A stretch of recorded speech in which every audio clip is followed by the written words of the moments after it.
is in regard to the latter half of the tribulation period when men will be required to have the mark of the beast in order to buy or sell.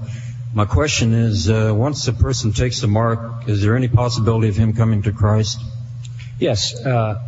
I think, in the 7-year tribulation coming in the future, we're going to get into this probably a week from Sunday night, maybe this Sunday night, maybe a week, I'm not sure.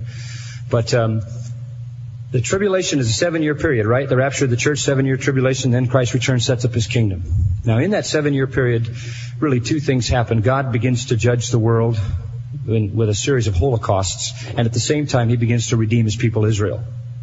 And in the process of this, the Antichrist establishes his rule, and in order to function in the economy of the Antichrist, you have to take the mark of the beast.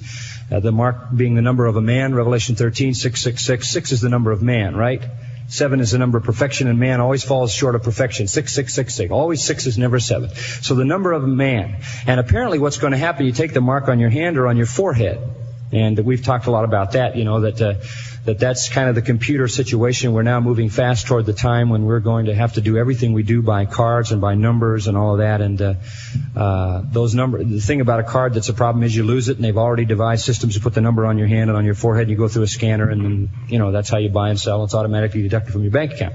Now, the question is, if you're living in the tribulation period and you take this mark, in other words, you identify with the beast's empire, will you still be able to be redeemed? And I think the answer to that is yes. Yes. Otherwise, there would be no salvation of anybody in the end of the tribulation. Yeah. And you've got to have the salvation of folks in the end of the tribulation.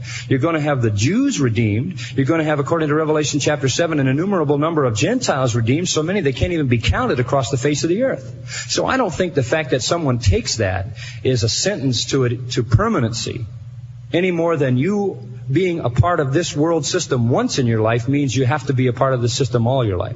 Well, especially when the 144,000 don't start their ministry till the second half. Yeah, that's true. Yeah. That makes it a little tough.